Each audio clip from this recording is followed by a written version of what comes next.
Have you ever tried to do something good for the planet and somehow made everything worse? Oh no, that sounds very personal. It is. Yesterday, I proudly carried a reusable shopping bag to the supermarket. Nice, responsible, very adult.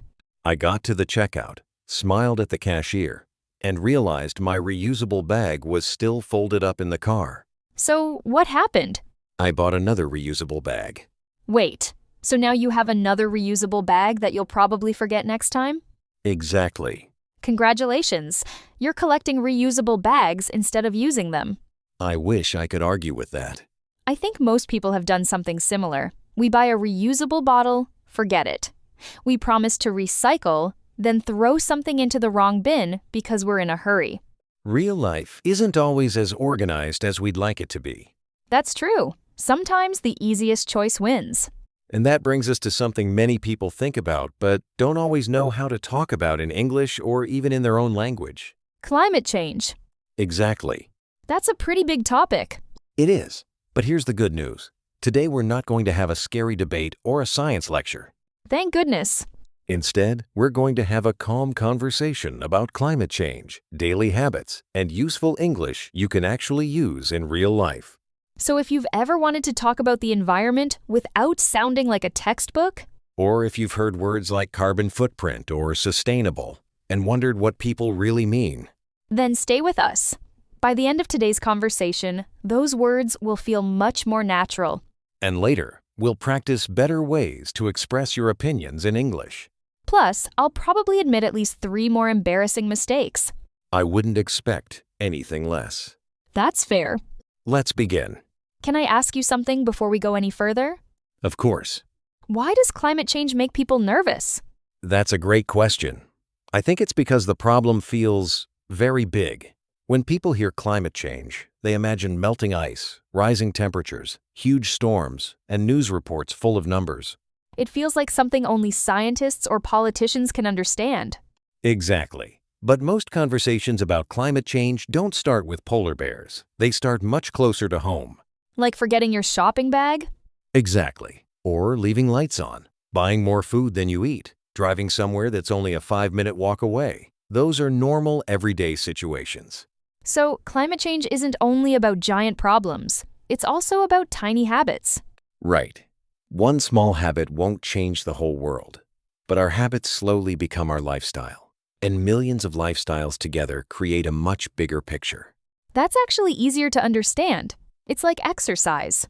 One walk doesn't make you healthy, but walking every day can. That's a perfect comparison. Climate action is often about consistency, not perfection. I like that. Consistency sounds much less stressful than perfection. Me too. Because perfection usually makes people give up. Speaking of giving up, can I confess something? Go ahead.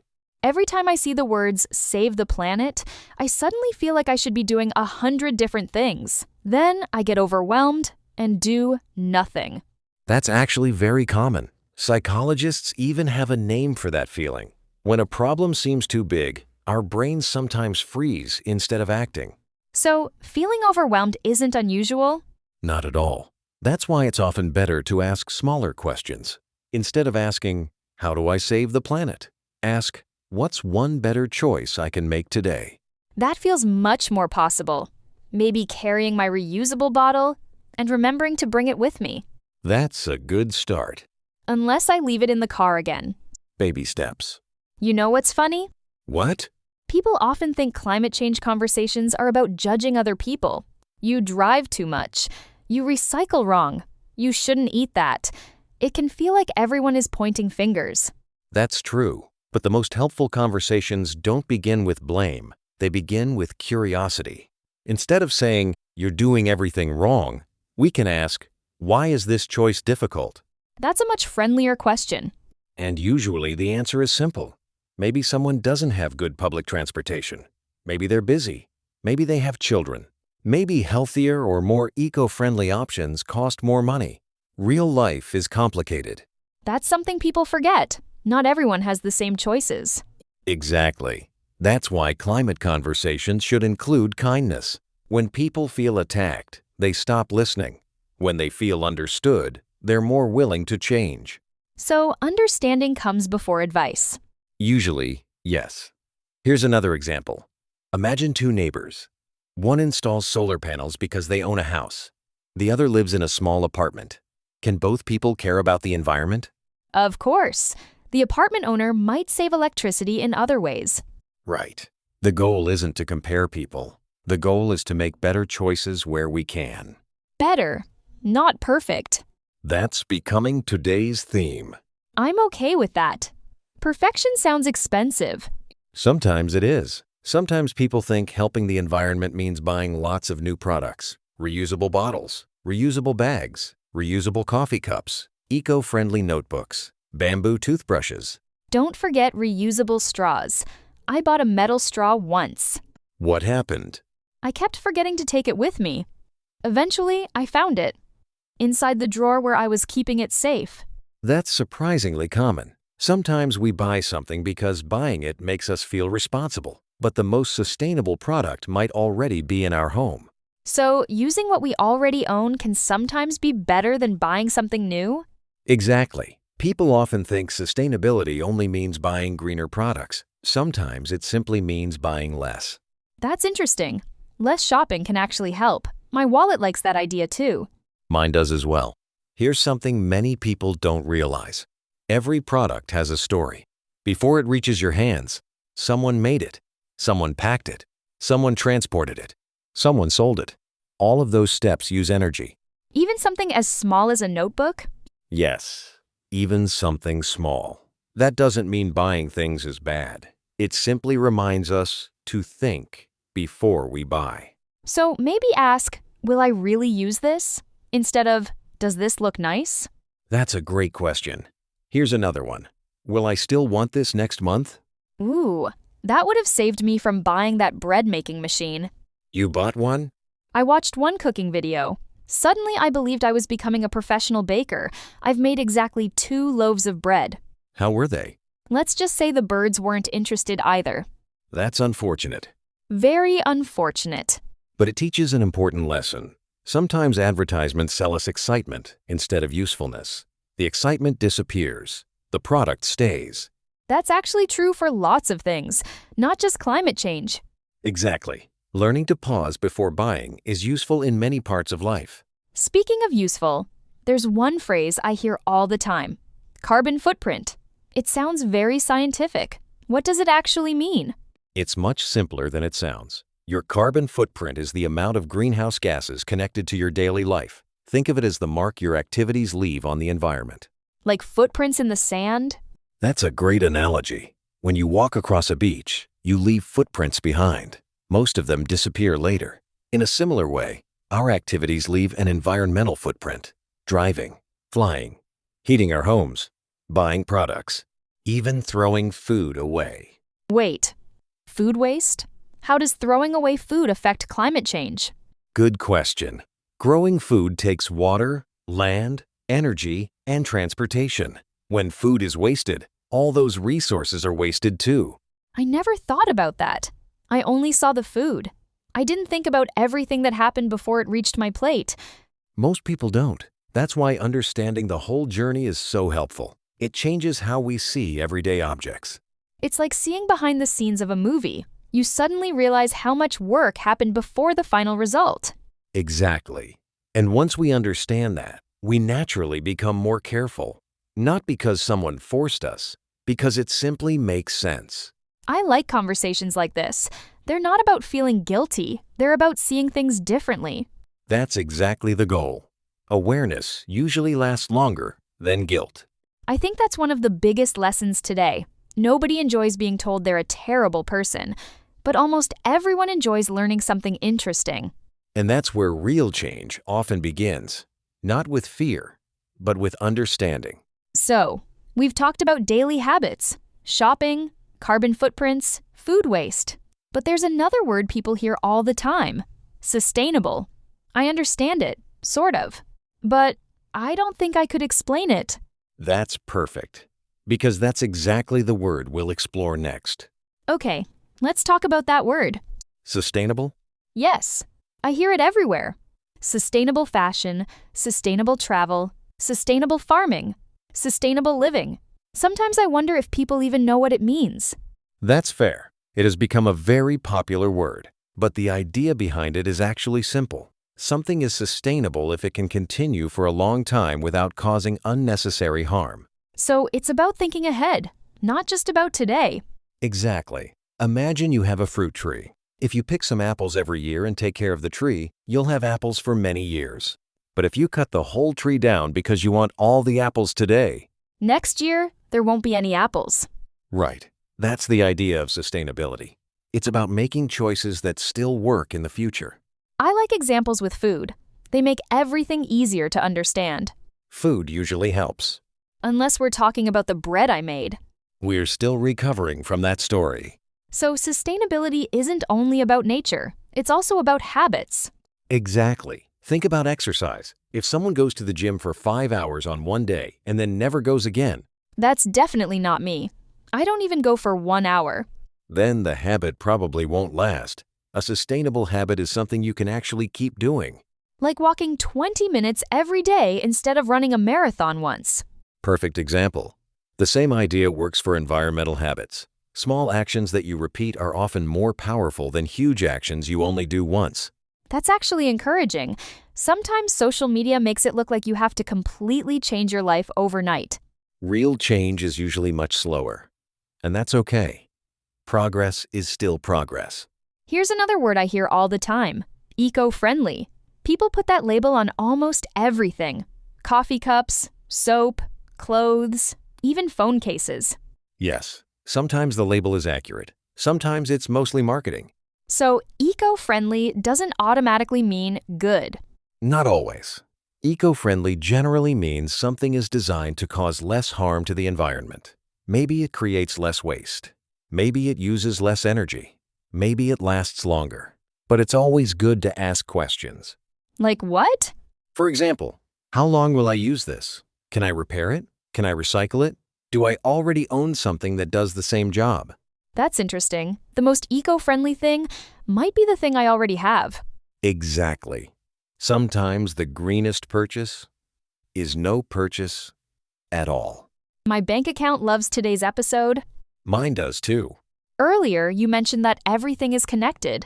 Can you explain that a little more? Of course. Let's think about bees. Most people know bees make honey, but they also help many plants grow by carrying pollen from one flower to another. Without bees, many fruits and vegetables become much harder to grow. So bees aren't just making breakfast sweeter, they're helping farms. Exactly. Nature works like a giant team. Trees, insects, birds, rivers, soil, animals, everything depends on something else. It's almost like a giant puzzle. If one piece disappears, the whole picture changes. That's a wonderful analogy. Scientists often use the word biodiversity to describe this variety of living things. Biodiversity. That's a long word. It is, but don't let the length scare you. Bio means life. Diversity means variety. Put them together. And biodiversity simply means the variety of living things in nature. That's much easier than I expected. Healthy biodiversity usually means healthy ecosystems, healthy forests, healthy oceans, healthy farms, healthy wildlife. And healthy people too, because we depend on all those things. Exactly. Sometimes people think humans are separate from nature, but we're part of it. We drink water. We breathe air. We eat food that grows in nature. We're connected whether we notice it or not. That's actually kind of beautiful. I think so too. Climate change conversations often focus on problems, but they can also remind us how amazing nature really is. I have another question. Go ahead. Is one person's effort really important? Sometimes I think there are billions of people in the world. What difference does one reusable bottle make? That's one of the biggest questions people ask. Here's how I think about it. Imagine a football stadium. One person can't create the atmosphere alone, but thousands of people together can. Every voice matters because it becomes part of something bigger. So my choices aren't the whole solution. They're one small piece of it. Exactly. One person's action won't solve climate change, but millions of small actions can influence markets, businesses, communities, and governments over time. That's much more realistic than saying one person will save the planet. Realistic hope is usually stronger than impossible promises. I like that phrase, realistic hope. Me too. Because hope doesn't mean pretending everything is perfect. It means believing that better choices are possible. And maybe that's what today's conversation has really been about. Not perfection, not fear, just making slightly better choices whenever we can. Exactly. And speaking of better choices, let's slow things down for a moment. We've used several useful English words today. Now it's time to practice them so they become part of your everyday vocabulary. I always enjoy this part, mostly because I get to check if I've actually been listening. Let's find out. Uh-oh, I'm suddenly nervous. Don't worry. No grades today, just good English. That's the kind of test I like. Welcome to our vocabulary workshop. This is where we take the words we've been using naturally and make sure you can use them confidently in your own conversations. Exactly. Don't worry about memorizing every word today. The goal is to understand them and hear them in real situations. Ready? As ready as someone who once forgot 3 reusable shopping bags. That's the spirit. Word 1. Climate change. Climate change means long-term changes in Earth's weather and temperatures. Today, it usually refers to changes caused by human activities, especially burning fossil fuels. Example: I'm trying to learn more about climate change. Or, many schools teach students about climate change. Natural conversation. I think it's important to understand climate change before forming an opinion. Word 2. Sustainable. Sustainable means something that can continue for a long time without causing unnecessary harm to people or nature. Example: our company wants to use more sustainable materials. Or, walking to work is a more sustainable choice when possible. Natural conversation. I'm looking for simple ways to live a more sustainable life. Word 3. Carbon footprint. A carbon footprint is the amount of greenhouse gases created by a person, activity, or product. Example: flying often can increase your carbon footprint. Or, riding a bicycle may help reduce your carbon footprint. Natural conversation. I'm trying to reduce my carbon footprint without changing my whole lifestyle. Word 4. Eco-friendly. Eco-friendly describes something that causes less harm to the environment. Example: this cleaning product is eco-friendly. Or, we're looking for eco-friendly packaging. Natural conversation. I don't always buy eco-friendly products, but I try when I can. Word 5. Biodiversity. Biodiversity means the variety of plants, animals, and other living things in one place. Example: forests have rich biodiversity. Or, protecting biodiversity helps keep ecosystems healthy. Natural conversation. I didn't realize biodiversity affects our everyday lives. Word 6. Recycle. To recycle means to process old materials so they can be used again. Example: we recycle paper and plastic at home. Or, not everything can be recycled. Natural conversation. I always check which bin to use before I recycle something. Word 7. Renewable energy. Renewable energy comes from natural sources that don't run out, like sunlight and wind. Example: more countries are investing in renewable energy. Or, solar panels produce renewable energy. Natural conversation. I hope renewable energy becomes cheaper in the future. Word 8. Waste. Waste means using more than necessary, or throwing away something valuable. Example: we should avoid wasting food. Or, turning off lights helps reduce energy waste. Natural conversation. I've started planning my meals so I waste less food. You know what I like about these words? What's that? They're not just useful for talking about climate change. You can use them in everyday conversations, at work, at school, or even while traveling. Exactly. Learning vocabulary is much easier when it connects to real life. Speaking of sounding natural, can we improve some common English sentences? Absolutely. Let's move into our Say It Better section. Basic. I care about the environment. Better. I try to make small choices that are better for the environment. Basic. Climate change is scary. Better.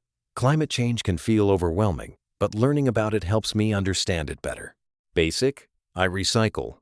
Better. I do my best to recycle whenever I have the chance. Basic. I don't know much about this. Better. I'm still learning about this topic, but I'm becoming more interested in it. Basic. We should help. Better. I think everyone can contribute in their own way. Basic. I want to waste less. Better. I'm trying to be more careful about what I buy and what I throw away. Basic. I walk instead of driving. Better. Whenever possible, I choose to walk instead of driving. Basic. I forgot my reusable bottle. Better. I keep forgetting my reusable bottle, but I'm working on building a better habit. Basic. The problem is big. Better. It's a complex issue, but small actions can still make a difference. Basic. I hope things improve. Better. I'm hopeful that more people will make positive changes over time. I have to admit, those improved sentences sound much more natural. They do. And the nice thing is that none of them are difficult. They're simply more conversational. That's something I've noticed throughout today's episode. Good English isn't about using the biggest words. It's about expressing your ideas clearly. Exactly. Simple English can still sound confident, thoughtful, and natural. Before we finish, I want to go back to something you said near the beginning. You talked about choosing consistency instead of perfection. I think that's my biggest takeaway today. Mine too. Whether we're talking about learning English or taking care of the environment, lasting progress usually comes from small habits repeated over time. You don't become fluent in one day. You don't change the world in one day. But every conversation, every new word, every better choice, and every small habit moves you forward. That's actually a comforting thought. It means we don't have to be perfect. We just have to keep going. Exactly. So here's a question we'd love for you to think about. What's one small habit you've started or would like to start that helps the environment? Maybe it's walking more. Maybe it's wasting less food. Maybe it's simply remembering your reusable bottle better than someone sitting across from me. Hey, I'm improving. I only forgot it twice this week. That's progress, and progress is worth celebrating. Thank you so much for spending this time with us. We hope today's conversation helped you feel more confident talking about climate change in English while learning useful vocabulary you can actually use in everyday life. Until next time, keep speaking English, stay curious, and remember, small steps, taken consistently, often lead to the biggest changes. Take care, everyone. We'll see you in the next conversation.